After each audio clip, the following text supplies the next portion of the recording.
Alright folks, let's take a look at the first Japanese tank destroyer in World of Tanks.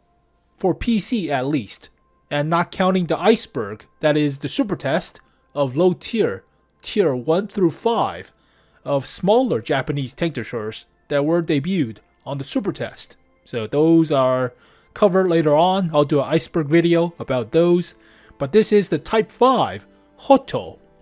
So it looks like a Lorraine 155 model 1950. The tier 7 artillery. Kinda looks like this thing, right? Looks like a medium tank chassis with a large ass gun. This thing is open top, whereas the actual tank destroyer is closed top. But technicalities. So does remind me of this, but it has a lot more armor than this thing. This thing has 40 at the hull front. Not that great. This thing has 200. And look at the weld or the slab of metal right here fitting onto the hull. That could be 200mm. If this thing is 200, then it is like the E100's upper plate. Pretty thick. And there is a slight sloping for the superstructure, so it's a little bit better than the Ferdinand. But the mantlet is kind of square, so that might be the weak spot. I mean, if it's 200mm with space armor, then not that much of a weak spot, right?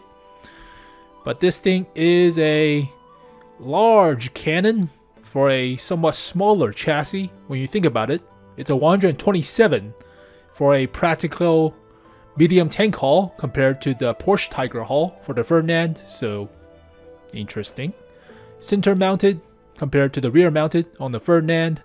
Large AA gun, likely naval AA gun, but not a half bad looking vehicle. That does really remind me of the back vents on the Lorraine. Yeah, even covers up the vents too on the Lorraine. Oh well. But it's not a bad looking vehicle. There's no weak spot on top of the superstructure, which is great. Looks like a mini Yak Tiger practically. So this gun will deal tons of damage, but there is a downside, and we'll get to it when we get to it. But I like the look of it. It doesn't look super stupid like a OI or something or ONIs or OHOs. Those things are monstrous ogre shape. This thing looks crisp, clean, at least. But yeah, not a half bad looking vehicle. And we likely are going to see Japanese tank destroyers. Maybe not directly super quick following this vehicle, like what they did with the Ship TVP-100 or the Japanese Tiger 1, the heavy tank number 6. It took them like what, 3 years to actually put in the Japanese heavy tanks, or 2 at least. Alright, let's take a look at the stats. So 127 comparable to the 128s for the Germans. About 500 alpha for AP round. Gold shell is also AP, but has more alpha at the cost of pen. So this thing is like the SU-100Y in terms of gold shell. You get less pen, but more alpha. So 265mm of pen, which is decent for a tier 8 tank destroyer. It's not the craziest, but it will do. And 230 is alright. You still have to aim for weak spots when you're using more alpha, but gold shell is... you don't have to carry that much gold shell for this thing. It is not as useful as a high pin APCR round, right? And most Japanese gold shells are AP shells rather than APCRs, at least for the heavy tanks. So it's alright when I think about it, but you will struggle against higher tiers, especially tier 10s, like a mouse, so you need help. But high explosive is 60. It's high explosive. Takes about the same reload time as a Ferdinand's gun, which is not half bad. Aim time is relatively quick for a 127. Accuracy is also not half bad. On paper it should be like 0.33 with a 100% crew, so pretty nice. 7 degrees of gun depression, 15 elevation, 12 degrees to each side based on this angle of the turret or the gun. So that is not as good as a Ferdinand. Ferdinand is like what, 15? I believe. But yeah, Ferdinand feels very comfortable when you're using the 128, 15 to each side. So that is very comfortable. It is a little bit better than the 𝒂𝒂𝒄𝒂𝒃𝒍𝒆 2. Yeah, it's only 10 to each side for the 𝒂𝒂𝒄𝒂𝒃 2. But it has about the same DPM, which is great. 30 rounds might be a problem if you spam too much. I think the Ferdinand carries more than 30. It only carries 30 rounds? That sucks. I thought it carried like 40 compared to the 𝒂𝒂𝒄𝒂𝒃 2, which is only 30. Never mind. Alright. I mean, 30 is fine. Just don't spam too much. And full member crew. 6-member crew. So train all your Japanese tank destroyers, supposedly. Top speed of 40, which is better. A lot better than the Ferdinand. Reverse of 18, which is also half good. Pretty good. Not half bad. Horsepower per ton ratio is 16.7, which is a lot better than the Ferdinand. Hull traverse speed is close to a fat medium tank, and gun traverse speed is 22, moving about. 1400 health, 200mm for the hull front, and based on the angling, ooh, if that's 200, look at this angling of the upper plate, and it's thick. If that is like the Ferdinand's kind of crevice or mounting of the superstructure, then it is like what, 45 degrees? Maybe even more, like 40. That is well sloped, pretty well sloped. So let's see, 200mm at about 40-ish angle. Ooh, 420, blaze it. Wrong button. 45. Yeah, 40-ish. That is very thick. 311. So if you negate that by 5 with AP rounds, it should be still like 280. 282. It is thick for a tier 8, especially hull down with 7 degrees of gun depression. That is pretty good. Also, the superstructure is also angled a little bit better than the Ferdinand. You see that? Angled compared to the Ferdinand's flat-ish. Never mind, I always thought it was flat. Oh, close enough. Alright, it's like the Ferdinand, never mind. Underestimate the Ferdinand, you get popped. So it's still like what, 70-ish degrees or so for 200? Still pretty good. 212. You have to angle it a little bit by rotating the hull, but still, that is not half bad. It's alright. But yeah, I mean, you have a mantlet, and the mantlet is still space armor, right? That could be thick. The only downside is you cannot trade gold shell, because your gold shell is not that high pin. Side armor is crap, 30. Most of the armor is at the front. All at the front. Side armor 30, rear armor 30, view range 380, so not half bad. AP, high explosive.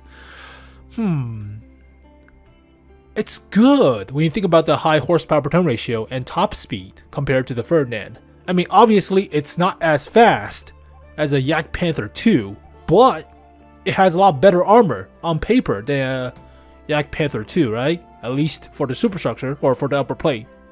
Superstructure is a toss-up, but I mean, 100% crew is 0.33 accuracy, 2.2 seconds aim time, which is good in 2,500 DPM without a rammer.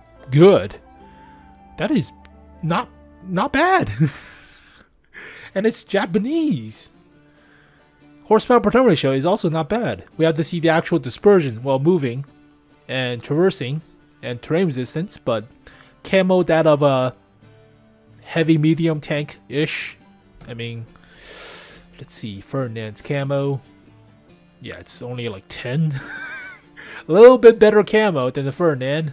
A little bit better. Ugh. Okay. I think not as good as the 𝒂𝒂𝒄𝒂𝒃 2. Yeah, definitely. I don't think. I have to check. But I have a camouflage net. No, I don't. 17. Well, with the crew, 17, but it's close. Huh. Alright. 380 meters of view range. It's a support tank destroyer. So it's not exactly like the Ferdinand, or the Yak Panther 2.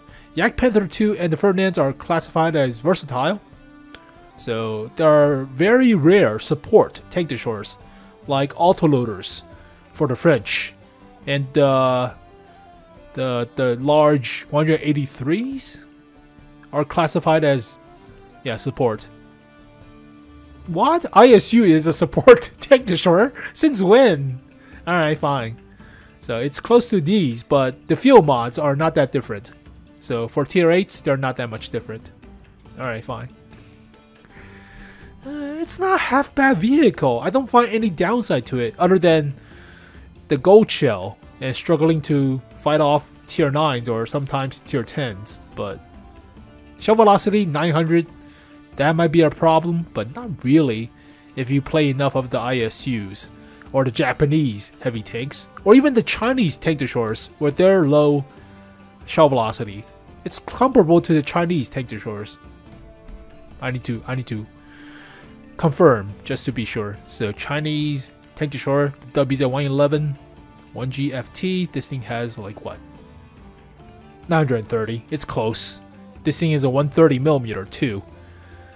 So yeah, lots of DPM, but it's more accurate, and the armor is supposedly better than the WZ-111s with their crappy superstructures.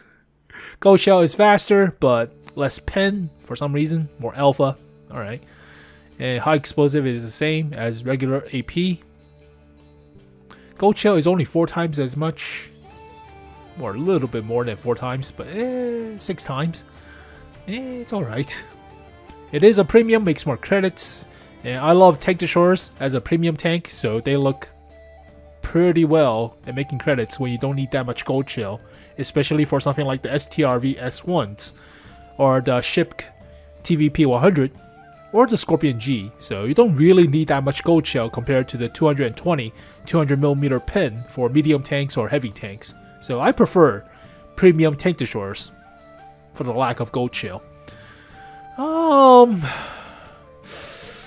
Nothing out of the ordinary, but it looks like a very solid tank. Very solid. Only downside I could think of is gold shell. That's the only downside. So you have to have some support, but if you're actually making credits and not spamming gold shell, then you have no problem with that. So let's see what the field modifications and equipment go for this thing. But I think it's a more similar playstyle to the Ferdinand. So you will likely put rammer, obviously, and likely vents for the second boost to the equipment slot with vents as survivability slot. Additional bonus to category. Yeah, I understand. Experimental. You have no experimental equipment.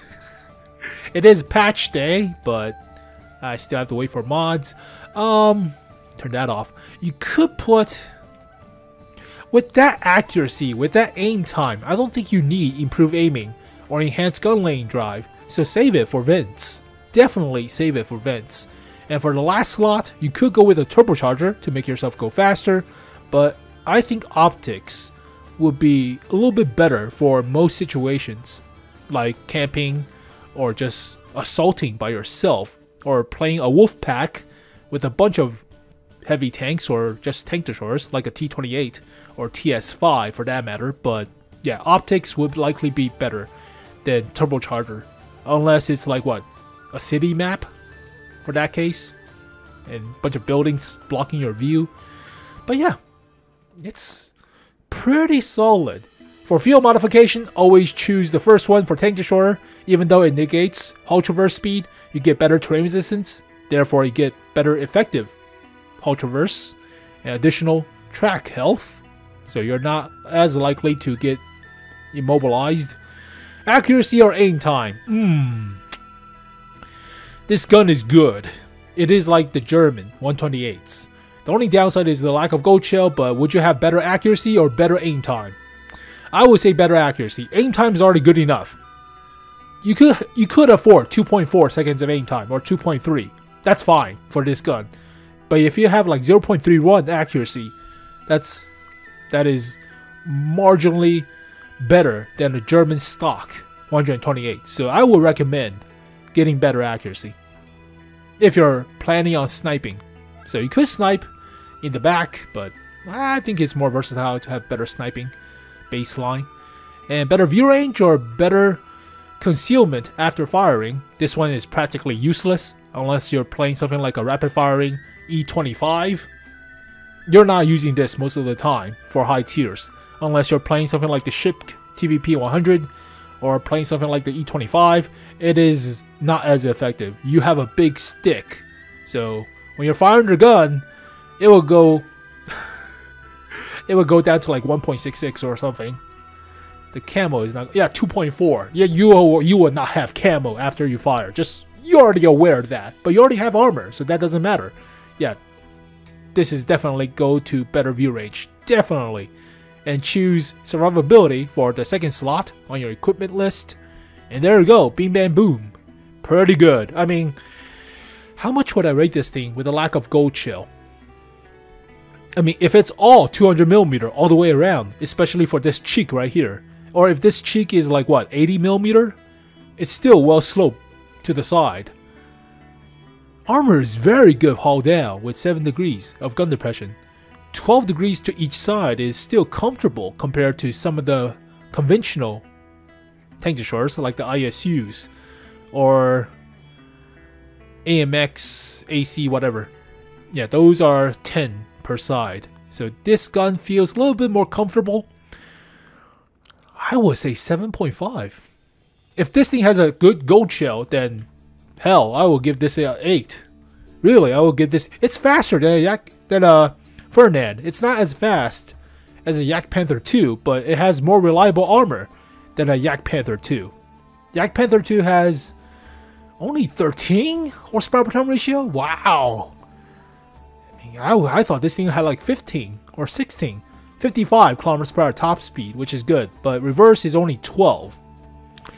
This thing has 18 reverse. That is good. That is, and 16.7 horsepower per ton ratio. Now the terrain resistance might be garbage, but we have to wait. But on paper, the gun feels very comparable to the Germans. Very comparable. And it's very good. Other than the gold shell. 7.5. It's a high score. It's a real high score. Now that is depending on armor. If the armor is garbage for the mantlet or for the superstructure or even for the upper plate, then we'll have to talk. But for now, if it's all 200 at the hull front, not counting the lower plate, then I'll still say 7.5. It is pretty decent, especially for a premium tank making credits, and you don't have to rely on gold shell. 7.5. Well, there we go, folks. The Type 5 Hoto. Now, unfortunately, Blitz only has a bunch of Hori. Holy crap! They have a bunch of Horis. So they have a Hori T2 or T-2 something, and a T-1. And these look like a gigantic Cheery with a superstructure and a large ass gun. Comedically long on the Cheery chassis practically, but this thing has also 200mm. Yeah, it's flat. Oh god, this thing is flat. And there's the tier 9 Hori. Hori shit. Yeah, just practically the same. How much armor does this thing have? Like 200 as well? Hull turn rate, you don't give us the armor. Ugh. Great, wonderful. Oh, main armor, 190 at the hull front. Not bad. If it's sloped 1 down, that's pretty good. And tier 7 is Hori T-2 or T-1. Oh, it looks more like a Cheery on this one. Yeah, really looks like a. Oh. It's a smaller caliber of a gun. That's why the superstructure is more forward compared to the long ass gun on the tier 10. But ugh, oh god. We'll talk about the iceberg of low tier Supertest Japanese tank destroyers that came out in 2015 from the Supertest, but it was a long time ago. And we'll talk about the actual introduction of Japanese tank destroyers. And that looks like a Cheeto with a tank destroyer modification. Looks like a German 88 too. What the hell? Looks like an L56. Really? It's a German-esque of a commander cupola, but what is this gun? Or what is this gun? Shifting. Tell me what this gun is. 88. It might be a Japanese copy of the L56, which is funny, which is real funny. This thing is 105. Alright, it's a stock gun, obviously, but well, there you go, folks. Unfortunate that we don't have the actual Hoto on the Blitz, so there's no direct comparison, but 7.5 out of 10. Well, thank you guys for watching this video. Hopefully you guys enjoyed it. I'll see you guys next time. Peace.